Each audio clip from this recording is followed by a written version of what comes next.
Bonjour, chers étudiants. Je suis Madame Boadi, épouse Ambé. Je suis votre consultante en technique de recherche d'emploi. Ce matin, nous allons parler quelles sont les techniques de recherche d'emploi. Rechercher un emploi, c'est comme si vous étiez un travailleur autonome. Vous voulez travailler pour dénicher un emploi. Vous travaillez sur votre parcours et sur votre expérience, ainsi que vos compétences. Mais avant, nous allons travailler sur 5 chapitres. Chapitre 1, le curriculum vitae. Chapitre 2, la lettre de motivation. Chapitre 3, l'entretien ou l'entrevue.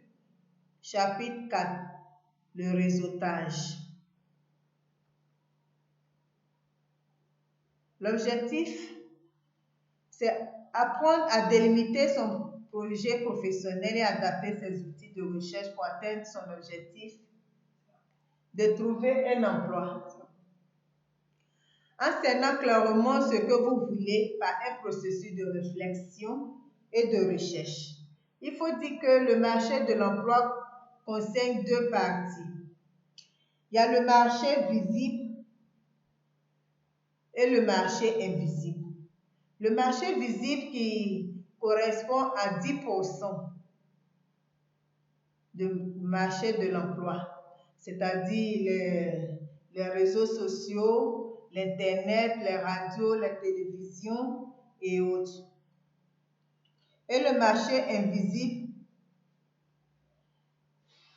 c'est le marché caché, bouche à oreille. Si par exemple tu as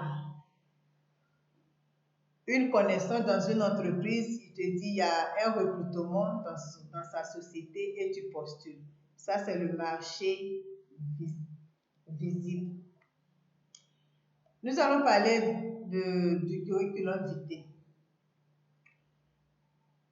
Le curriculum vitae, ou communément appelé CV, est un portrait écrit de vous-même. On peut dire que c'est la carte d'identité du candidat. Le curriculum vitae permet à l'employeur de savoir qui vous êtes ou de connaître vos expériences de travail, votre formation, vos champs d'intérêt, vos compétences et autres.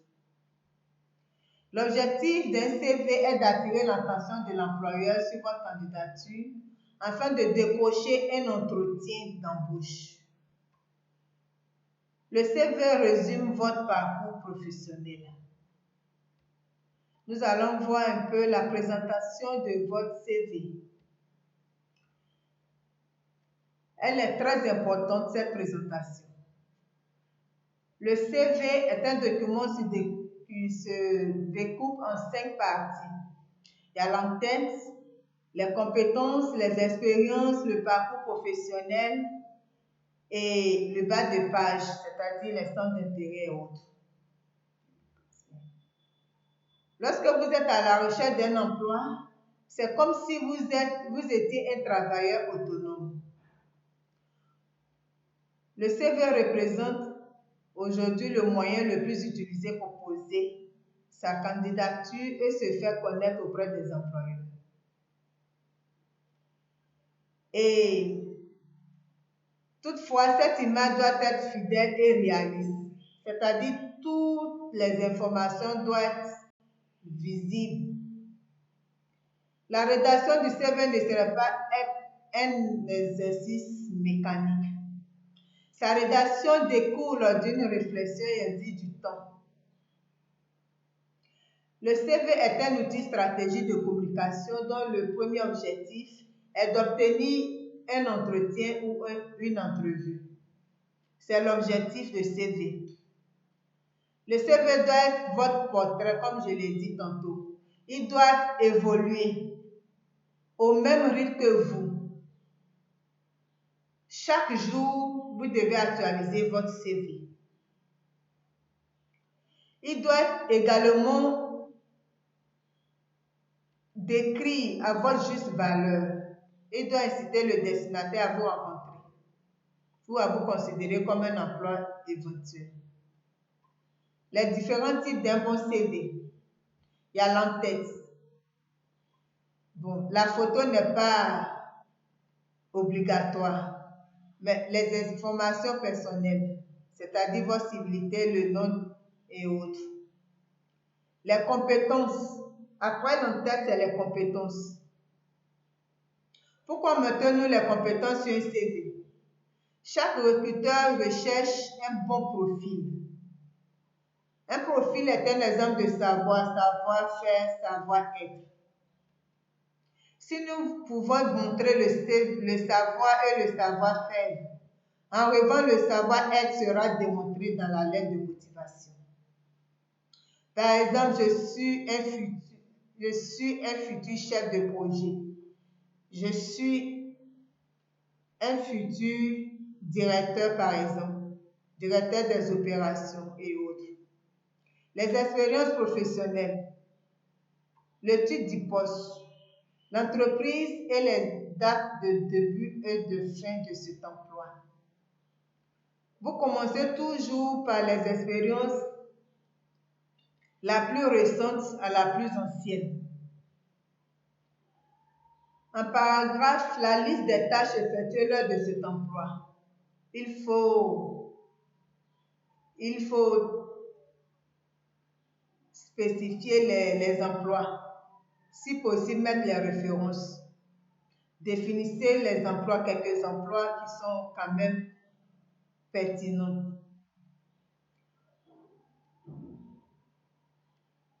Le parcours scolaire est important sur un CV. Il doit prendre peu de place sur le document. Les recruteurs vont porter plus leur attention sur vos compétences et vos expériences professionnelles. Pour cette partie, la mise en page préférée par les recruteurs est la frise chronologique, c'est-à-dire le diplôme, le type de diplôme, par exemple BTS, licence, DUT et autres. Le nom du diplôme, par exemple BTS informatique, BTS communication, BTS en gestion des ressources humaines. L'établissement aussi important.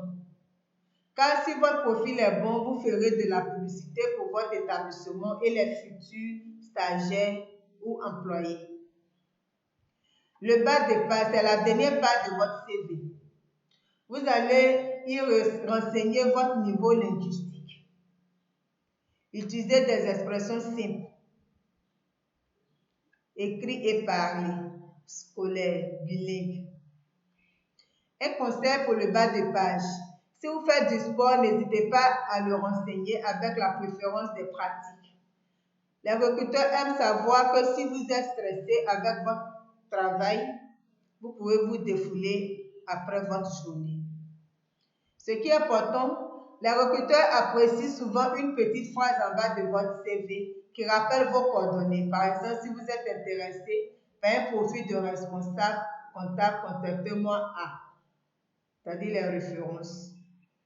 De ce fait, ils n'ont pas besoin de remonter en haut de votre page pour mettre la main sur vos informations personnelles. La composition d'un CV en 6 points. 1. L'état civil. 2. L'entête. 3. La formation ou parcours scolaire. 4. L'expérience professionnelle. 5. L'activité extra-professionnelle. Et 6. Les compétences. Les erreurs à éviter. Oubliez son numéro de téléphone. Écrire l'adresse du recruteur. Une adresse mail inappropriée. Utiliser des couleurs vives. Donner des informations d'ordre personnel. Dépasser une page ou deux. Utiliser des polices originales. Utiliser des polices différentes. Utiliser une police de petite taille. Oublier le titre. Ce sont les erreurs à éviter. On poursuit. Ne pas aérer le test. Négliger la relecture, être incohérent dans les dates, relever des passions qui vous fichent, donner des références, livrer de vieilles informations, ne pas rester de suite logique, adopter l'ordre chronologique, trop entrer dans les détails. Ce sont les erreurs à éviter dans un CV. Nous allons passer maintenant au chapitre 2 qui est la lettre de motivation. La lettre de motivation est un élément obligatoire pour tout candidat à un stage, emploi ou formation. Elle doit accompagner le CV et explique la demande d'emploi. La lettre de motivation doit susciter l'intérêt du recruteur en répondant à 3 questions. Quel est l'objet de votre candidature? Qui êtes-vous? Pourquoi voulez-vous ce stage ou cette formation? Vous serez en mesure de répondre. Comment rédiger une bonne lettre de motivation?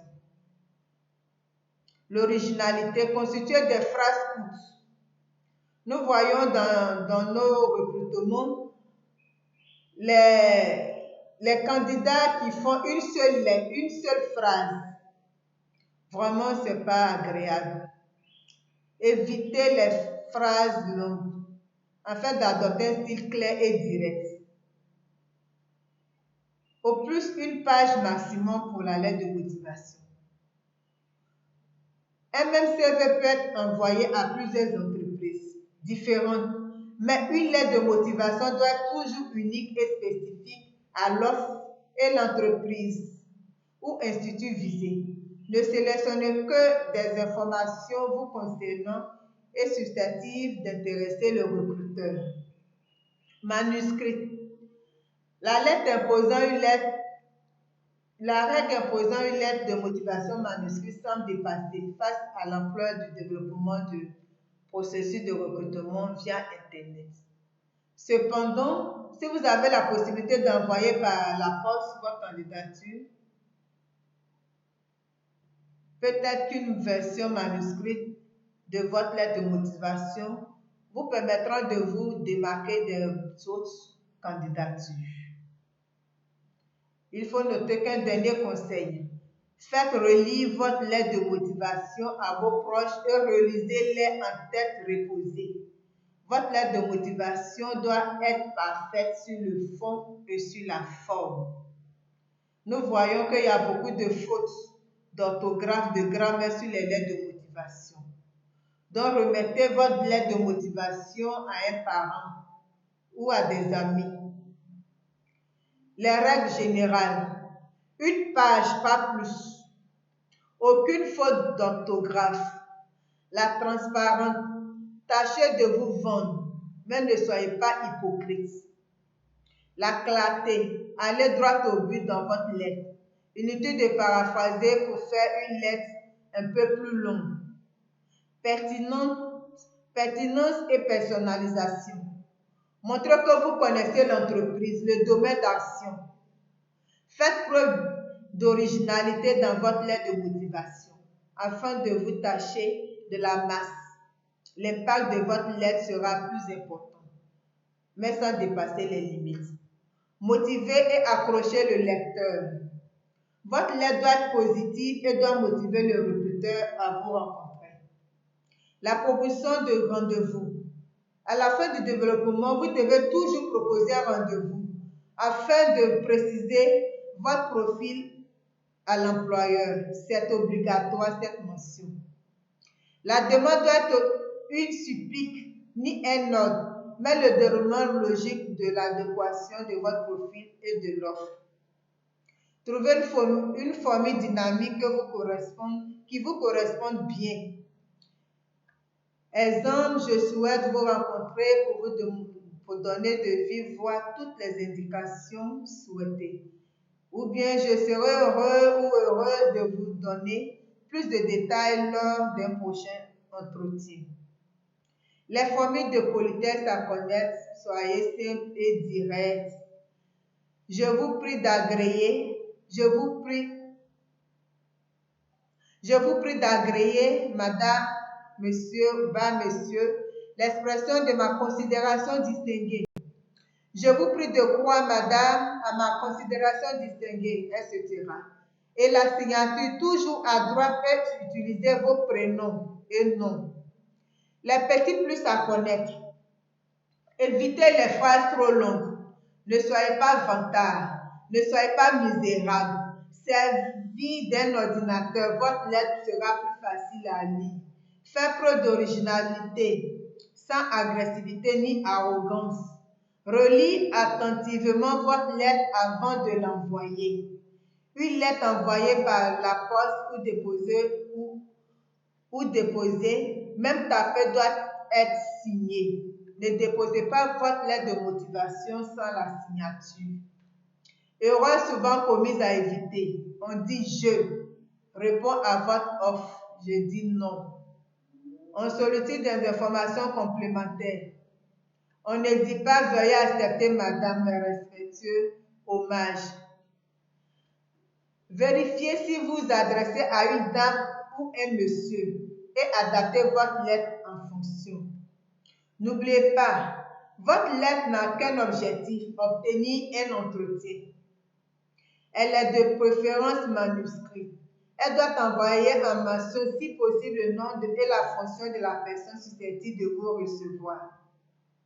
La lettre de motivation et le CV sont deux documents distincts. Le CV retrace l'expérience professionnelle du candidat.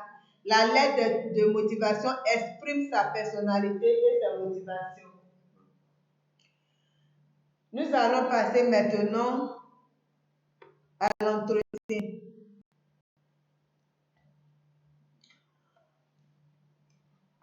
6 conseils pour trouver l'entretien idéal pour une embauche.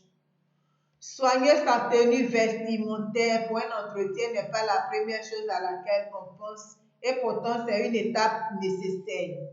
Nous voyons dans nos entretiens au moins 10 couleurs sur une même personne. Ce n'est pas agréable. Restez neutre, mais restez vous-même. Choisis les couleurs de sa tenue. Choisis une tenue selon sa morphologie. S'adapter un code vestimentaire de son métier.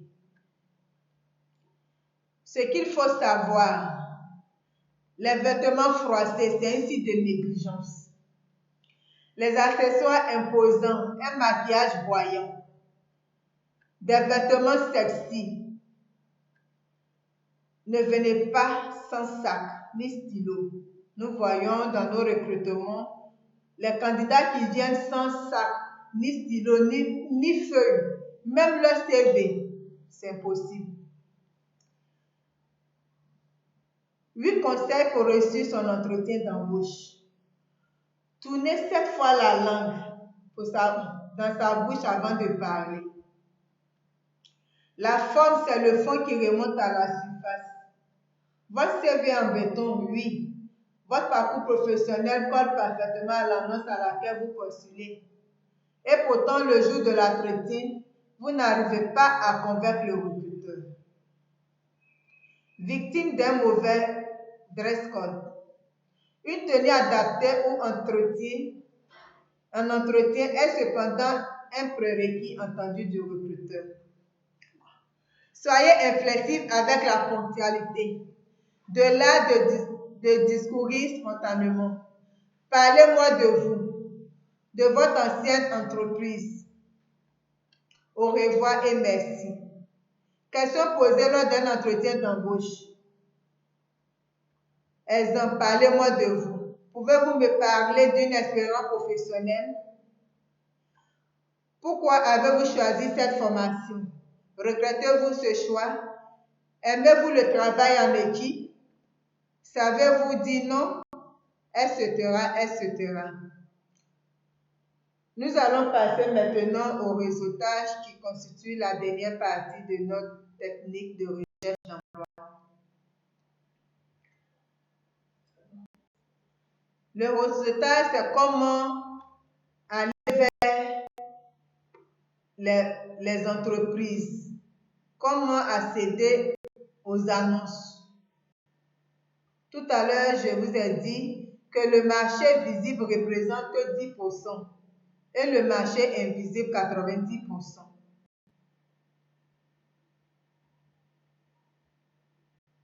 Donc,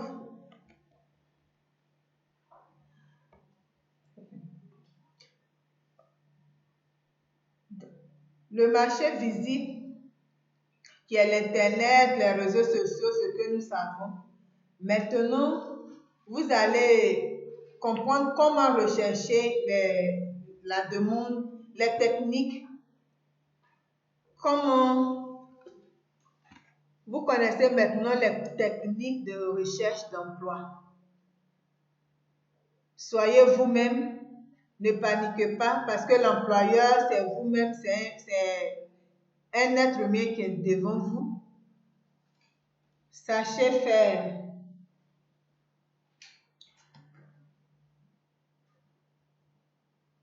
Maîtrisez ces techniques d'emploi, maîtrisez vos CV, maîtrisez la lettre de motivation et je vous dis au revoir et merci de nous retrouver au forum.